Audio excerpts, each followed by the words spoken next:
Seigneur, nous te disons merci. Merci pour ton amour, merci pour ta grâce.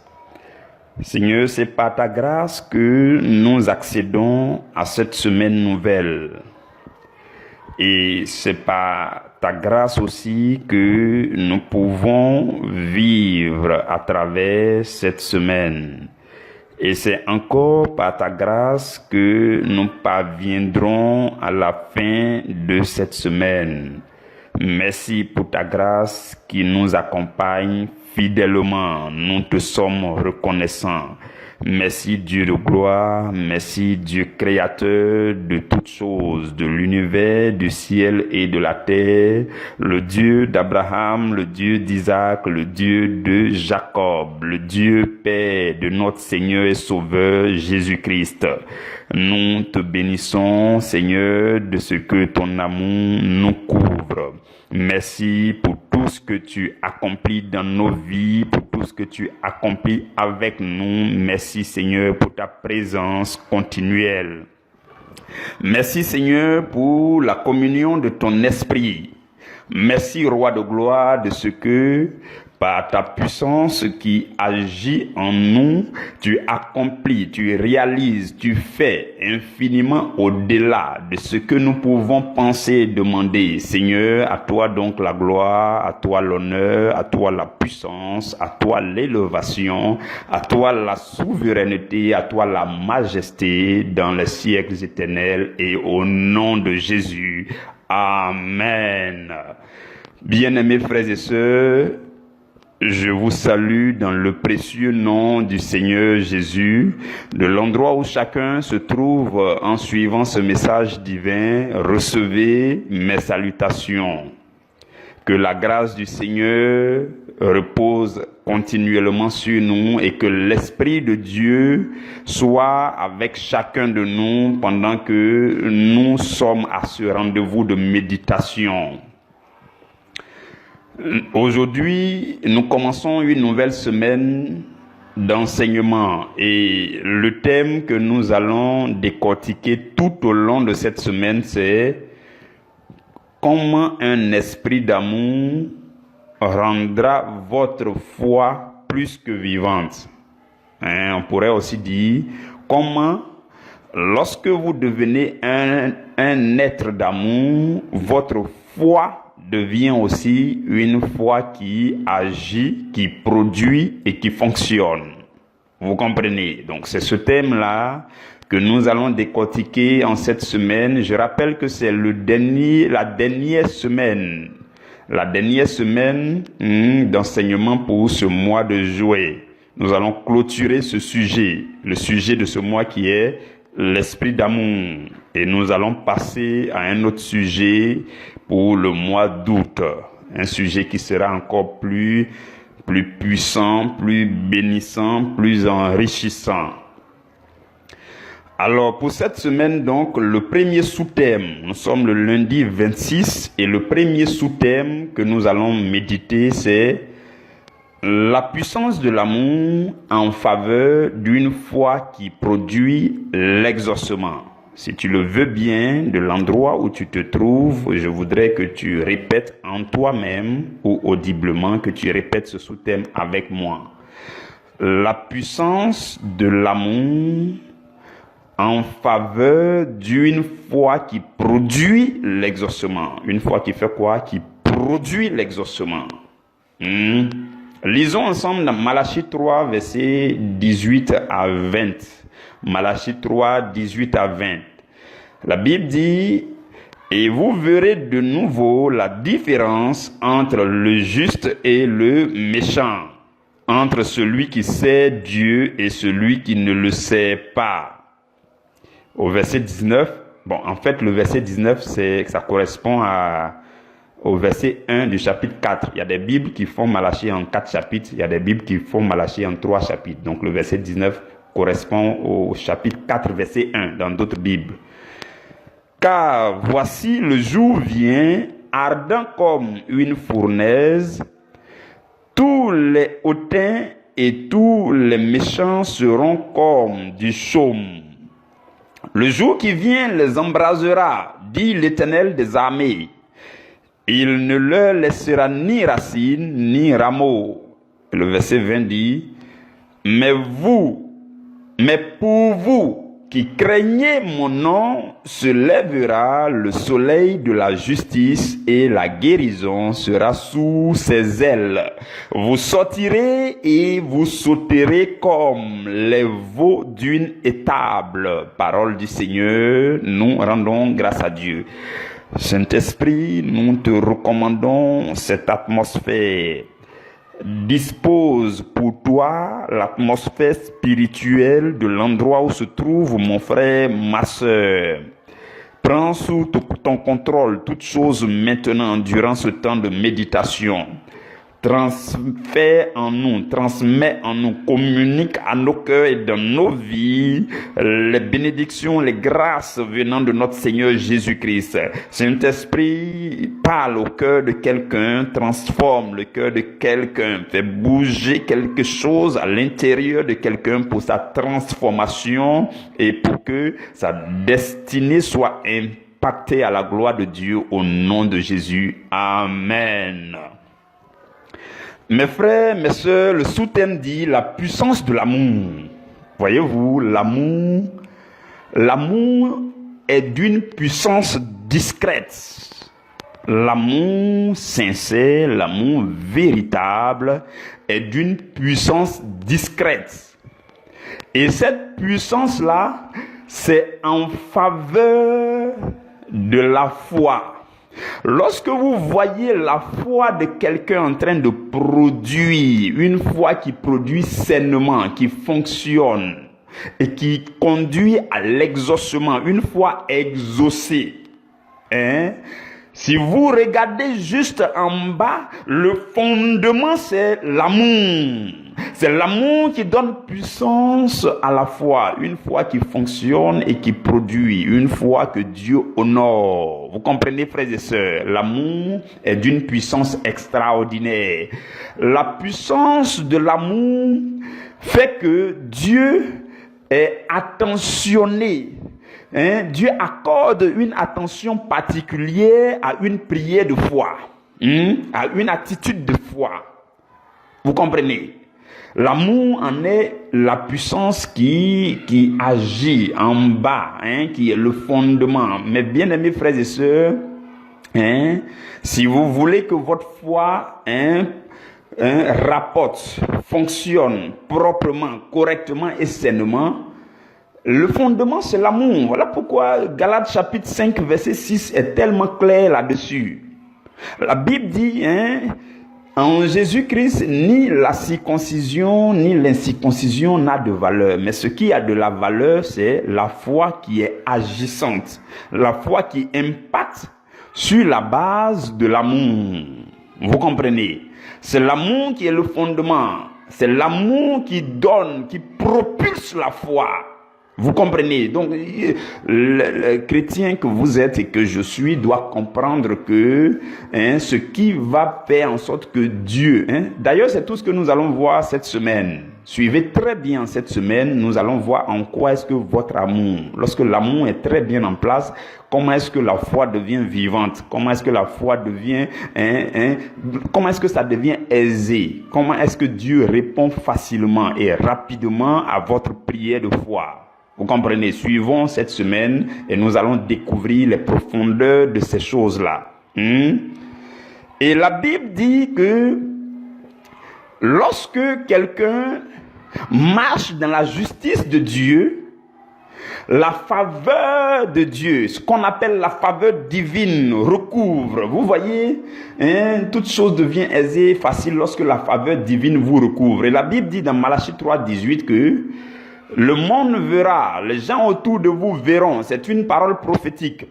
Ce texte-là, c'est le prophète Malachie qui l'a écrit. Et pendant que vous l'entendez, vous saisissez avec un œil prophétique, vous verrez que cette parole va s'accomplir. Qu'est-ce qu'il dit? Il dit, et vous verrez désormais, les hommes verront désormais, à compter de maintenant, les hommes verront la différence entre le juste et le méchant. Le juste, c'est qui? Le juste, c'est quelqu'un que Dieu a déclaré juste.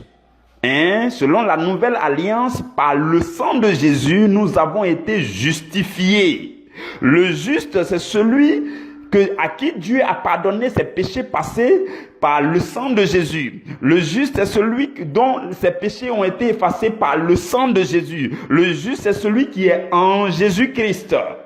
Hein, vous comprenez, le juste c'est celui qui appartient à Dieu, qui est dans la famille des enfants de Dieu, qui demeure en Dieu, qui vit en Dieu. Et la Bible dit il y aura une différence entre le juste et le méchant. Le juste aussi c'est quelqu'un qui affectionne Dieu, qui manifeste l'amour. Vous ne pouvez pas vivre en Dieu sans manifester l'amour du Dieu qui est amour. Non, ce n'est pas possible. Donc le juste c'est quelqu'un qui marche aussi dans l'amour. Le juste c'est quelqu'un qui cherche à découvrir les profondeurs de l'amour. Le juste, c'est quelqu'un qui cherche à faire fonctionner la puissance de l'amour, hein, par le biais de sa foi.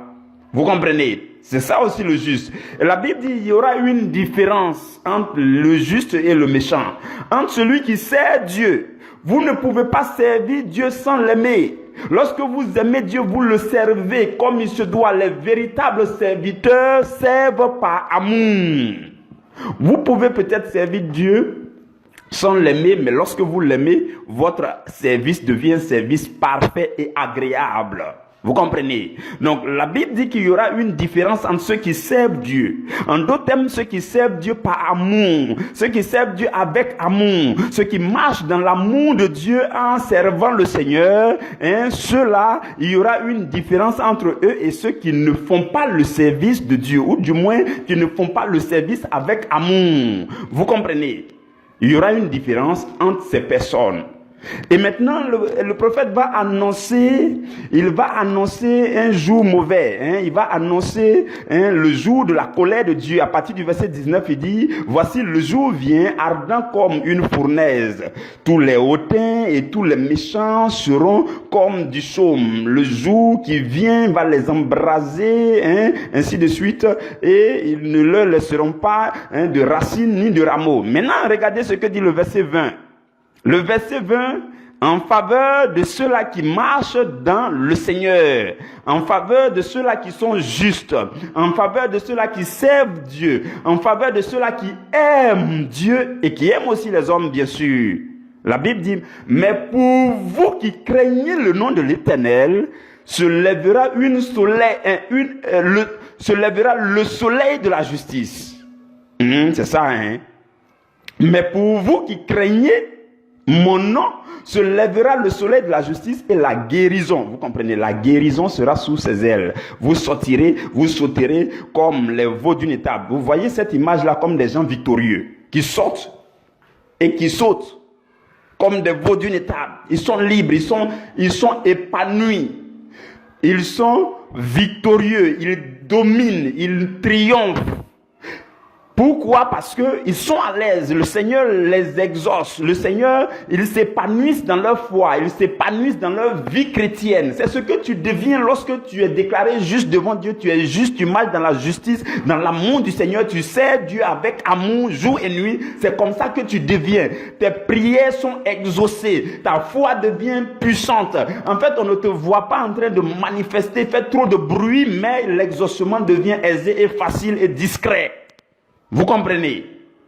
Donc, cela provient de l'amour. L'amour est puissant. Vous voyez, la Bible dit encore dans Romains 8 au verset 28 que nous savons du reste que toute chose concourt au bien de ceux qui aiment Dieu. Là, je voudrais vous montrer là dans ce verset la puissance de l'amour. La Bible dit toute chose concourt au bien de ceux qui aiment Dieu. Cela veut dire que lorsque vous aimez Dieu, lorsque vous marchez dans l'amour de Dieu, toute chose combat pour vous. Toute situation combat pour votre bien. Toute chose devient un agent combattant pour vous. Toute chose agit pour vous. Toute chose est en votre faveur. Toute chose contribue à votre bien. Que ce soit une situation que les hommes voient comme une situation qui n'est pas bien, tout cela finit par contribuer à votre bien. Tout combat pour vous. C'est une armée. Chaque chose autour de vous devient un soldat qui combat pour vous, qui contribue à votre bien. Donc, je ne sais pas si vous voyez la puissance, une puissance qui est déployée là lorsque vous aimez Dieu. Lorsque vous aimez Dieu, les moindres choses dans votre vie commencent à contribuer pour votre bien, commencent à agir pour votre bien, commencent à combattre pour votre bien, ainsi de suite. Vous comprenez? Et cela provient du fait que vous aimez. Dès lors que vous aimez, discrètement, cet amour manifeste une puissance sur toutes les entités qui vous entourent. Et chaque chose va se débattre, va lutter d'une manière ou d'une autre pour concourir à votre bien. Vous comprenez, frères et sœurs? Et 1 Corinthiens 2, 9 va dire quoi? Que ce que l'œil n'a point vu, que l'oreille n'a point entendu, et qui n'est point monté au cœur de l'homme, ce sont ces choses que Dieu a préparées pour ceux qui l'aiment. Lorsqu'on aime Dieu, Dieu prépare de grandes choses pour nous. Donc, ce que l'œil n'a point vu, Dieu t'accorde. Ta foi, Dieu honore ta foi. Ta foi fonctionne. Ta foi produit l'exaucement. Des choses que l'œil n'a point vues. Ce sont ces choses qu'on voit désormais dans ta vie. Ce sont des versets qui vous sont familiers, mais qui sont en même temps puissants et qui sont toujours puissants. Vous comprenez? Ce que l'oreille n'a point entendu et qui n'est pas monté au cœur de l'homme, c'est ce que Dieu a préparé pour toi. Donc, ta foi va aller. Une fois, je nous ai dit que la prière, c'est le chemin que la foi emprunte pour entrer dans le spirituel, pour saisir quelque chose dans le magasin de tout ce que Dieu a disposé là-bas pour toi. La Bible dit, nous avons été bénis de toutes sortes de bénédictions dans les lieux célestes en Jésus-Christ. Donc, ta foi va entrer là-bas pour aller chercher. Mais pour qu'il en soit ainsi, il faut que tu sois quelqu'un qui aime Dieu. Parce que Dieu a mis de côté pour ceux qui l'aiment, tout ce que l'œil n'a point vu, tout ce que l'oreille n'a point entendu, ce qui n'est point monté au cœur de l'homme. Dieu a mis ça en réserve. Il a créé un magasin spirituel dans les lieux célestes. Il a déposé cela là-bas. Et lorsque tu aimes Dieu, il suffit que tu manifestes ta foi et l'amour que tu as pour Dieu agit puissamment et ta foi fonctionne. Et quand tu pries, il y a exaucement. Vous comprenez? Donc, l'amour a une puissance discrète qui fait fonctionner la foi. L'amour a une puissance discrète qui fait que vous accédez au trésor du royaume, aux plus grandes bénédictions que Dieu a mis en réserve pour une catégorie de personnes. Des personnes qui l'aiment, des personnes qui marchent dans l'amour. Et la Bible dit, tu ne peux pas dire que tu aimes Dieu et tu détestes les hommes. Donc, lorsqu'on aime Dieu, on vit dans l'amour pour notre Dieu et aussi dans l'amour pour notre prochain. Alors, cet amour-là se manifeste puissamment et notre prière produit l'exaucement. Vous comprenez, frères et sœurs? Et la Bible dit que sans la foi véritable, la foi saine, la foi pure, la foi qui est en bonne santé et qui vit et qui opère et qui agit et qui produit. Sans cette foi, il est impossible d'être agréable à Dieu. Hébreux 11, verset 6. Et pour que cette foi soit ainsi, pour que tu aies la foi véritable selon Dieu, la foi de Dieu, la foi selon Dieu, la foi qui obtient de Dieu, pour que tu aies cette foi, il faut que tu réalises que le fondement, la puissance qui est en bas, c'est l'amour, le véritable amour, l'amour divin, l'amour inconditionnel. C'est ça qui donne la force à ta foi. C'est ça qui fait que ta foi opère. Vous comprenez? Et le psaume 37, verset 4 dit, faites de l'Éternel tes délices. Il faut juste aimer l'Éternel. Il faut t'accrocher à l'Éternel. Il faut t'accrocher à sa parole. Il faut faire de la méditation quotidienne ton style de vie. Il faut être en amitié intime avec ta Bible. Il faut avoir une vie de prière. En le faisant, tu fais de l'Éternel tes délices. Tu apprécies d'une manière particulière l'Éternel ton Dieu qui devient tes délices. Tu prends plaisir en Dieu. Tu t'épanouis dans le Seigneur. La Bible, la méditation, la prière, les temps de prière, de jeûne deviennent tes passions, ta passion. Le Seigneur devient ta passion. Et quand c'est comme ça, Dieu devient tes délices. Et la Bible dit, lorsque tu fais de l'Éternel tes délices, qu'est-ce qui se passe? Il te donne ce que ton cœur désire. Il suffit que ton cœur désire. Il suffit que ton cœur désire. Ça veut dire que la foi devient à l'aise. Ta foi est à l'aise. Tu ne fais plus trop de gymnastique avec ta foi avant d'être exaucé. Il suffit que ton cœur désire. Vous comprenez la profondeur de ce verset.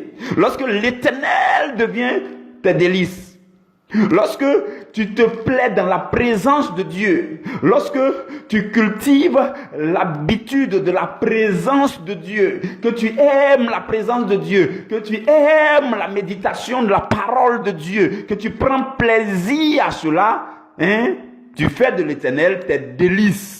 Et qu'est-ce qui se passe? Dès que ton cœur désire quelque chose, tu n'as plus besoin de prier, renverser les pieds en l'air, la tête en bas, ringo dabaché. Tu n'as plus besoin de faire tout ça. Il suffit que ton cœur désire et l'Éternel t'accorde aussi. Pourquoi? Parce que il te donnera ce que ton cœur désire, parce que tu as fait de l'Éternel tes délices. Vous comprenez? La chose est simple.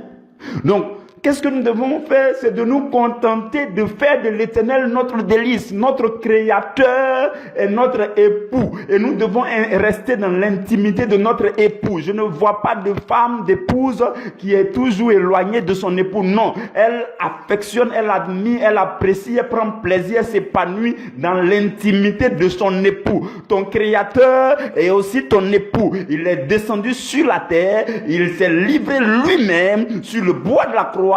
Son sang a coulé afin qu'il soit véritablement ton époux. Et il a dit, c'est vous, mon épouse, c'est l'église qui est son épouse. Donc, on ne peut pas vivre loin de l'intimité de notre époux. Vous comprenez? Et quand vous affectionnez votre époux dans son intimité, vous prenez plaisir à lire la parole de Dieu, les versets bibliques, chaque jour vos pensées, les versets bibliques tournoient dans vos pensées, ainsi de suite. Ce ne sont plus les idées bizarres, les choses bizarres qui se passent sur les réseaux sociaux, les images mentales, façon. Ce ne sont pas toutes ces choses qui traînent dans votre pensée, mais ce sont la parole de Dieu, tout ce qui est spirituel. Vous affectionnez d'une manière spéciale tout ce qui est spirituel, les choses d'en haut et non les choses d'en bas. Lorsque vous demeurez dans ces choses, qu'est-ce qui se passe? L'Éternel vous donne tout ce que votre cœur désire. Parce que votre amour pour le Seigneur est un amour spécial, un amour spécialement profond. Et c'est cet amour qui est si puissant que vous n'avez plus besoin de faire toute forme de gymnastique avant d'être exaucé. Mais il suffit que votre cœur désire quelque chose et vous êtes exaucé. Vous comprenez, frères et sœurs? Si nous avons compris la profondeur de ces choses, nous allons tout faire pour être véritablement des chrétiens. Chrétiens au sens propre et profond du terme. Il y a beaucoup qui sont chrétiens, qui disent qu'ils sont chrétiens, mais qui ne vivent pas chrétiens. Il y a une différence. Si nous disons donc que nous sommes chrétiens, nous devons aussi vivre chrétiens afin de joindre l'acte à notre parole. Et lorsque vous le faites, il n'y a aucun mal à devenir chrétien. Ça, c'est une petite réflexion que nous pouvons tous faire. Il n'y a aucun mal à devenir chrétien. Il n'y a aucun mal à vivre dans le Seigneur. Il n'y a aucun mal à rechercher le Seigneur. Il n'y a aucun mal à rester accroché au Seigneur. C'est lui qui nous a créés et qui nous a envoyés en mission, dans une mission terrestre. Ce n'est qu'un petit voyage, c'est un court voyage sur la terre. Tu as trop vécu, c'est 80 ans, 90 ans, 120 ans, 150 ans. À 130 ans même, tu vas dire, je veux la mort. Donc, c'est un court voyage. Par rapport à l'éternité, c'est un court voyage et ce qui nous attend, c'est la gloire du Seigneur. Voilà pourquoi pendant que nous sommes dans ce voyage, nous devons rester accrochés à celui qui nous a envoyés en mission. Nous devons être accrochés à lui, demeurer dans son intimité, le rechercher, crier à lui, lui parler, le rechercher continuellement à travers sa parole, les temps de méditation, les temps de jeûne, les temps de prière, et alors il va nous communiquer communiquer toutes les ressources qu'il nous faut pour que nous puissions accomplir notre mission avec succès sur la terre. Vous comprenez? C'est ça la vie. La vie, c'est ça. C'est ça la vie. La vie, c'est pas du désordre à gauche, à droite. Je ne sais pas ce qu'il y a fait. Les journées passent. Le temps passe et on vieillit seulement. On vieillit. Il y a des gens, au moment où ils vont s'en rendre compte, ils ont déjà 60 ans. Quand tu as 60 ans, il y a certaines choses que tu ne peux plus faire. Donc pendant que tu es jeune, c'est le moment pour toi de te ressaisir pour reconnaître et réaliser la valeur de chaque journée qui passe, la valeur de chaque seconde qui passe, la valeur de chaque minute, de chaque heure qui passe dans ta vie. Tu peux utiliser cela pour que ta destinée soit resplendissante à la gloire de Dieu. Mais il faut que tu le réalises et que tu commences à faire de l'Éternel tes délices et que tout ce que ton cœur désire commence à courir vers toi, à venir te rejoindre. Vous comprenez? C'est ça. Notre amour pour Dieu va être d'une puissance extraordinaire qui va attirer les grâces, les bénédictions dans nos vies automatiquement, aisément. Vous comprenez? Et c'est comme ça, frères et sœurs. Nous devons réaliser ces choses et marcher dans ces choses. Et alors, toute chose devient aisée. Donc la puissance de l'amour. L'amour a une puissance. Nous allons découvrir la puissance de l'amour cette semaine. Nous avons commencé déjà par démontrer comment est-ce que l'amour rend la foi vivante. La foi devient agissante, opérante, productive. Il y a une puissance en bas, c'est l'amour. Ça rend la foi saine. Si vous n'avez pas l'amour, vous allez faire trop de gymnastique dans votre foi. Et au finish, vous allez apparaître comme quelqu'un qui est en train de forcer, quoi. Vous forcez pour obtenir la grâce. Il faut aimer, tout simplement. Il faut aimer. Vous forcez pour obtenir l'exaucement. Tu tempêtes, tu tâtonnes. Mais il faut te calmer, tu vas aimer. Tu te calmes, tu rentres dans l'amour. Tu rentres dans l'amour. Dieu, il est amour. Et Dieu fonctionne, il marche, il exauce et il honore tous ceux qui marchent dans l'amour. Comprenons ça une bonne fois pour toutes. Si vous n'avez pas l'amour, automatiquement, Dieu n'est pas avec vous. Oui, si vous n'avez pas l'amour, si vous haïssez les hommes, si vous détestez les gens, vous emprisonnez les gens dans votre cœur, la rancune en un point fini. Je ne peux pas lui pardonner et cela sort de notre bouche. Quand vous vivez dedans, soyez sûr aussi que Dieu n'est pas avec vous, il n'est pas d'accord avec vous. Sur ce point, il n'est pas d'accord avec vous. Vous pouvez prier toute la nuit, le front sur le sol, les pieds à gauche, la tête en l'air. Vous pouvez prier de toute forme de prière. Vous voyez, Élie, il a prié dans toutes les positions. Vous pouvez faire les meilleures positions que Élie. Si vous n'avez pas l'amour dans votre cœur, si vous n'aimez pas votre Dieu, que vous n'aimez pas les hommes, ça peut être compliqué que vous soyez exaucé. Et le diable agit beaucoup sur ce point. Tu es fervent chrétien. Mais il va créer quelque chose pour qu'il n'y ait pas l'amour entre toi et tes parents, par exemple. Il casse tout au niveau de la famille. Dehors, tu montres que tu es chrétien. Mais il n'y a pas l'amour là-bas à la racine. Il n'y en a pas. Tu forces pour être exaucé.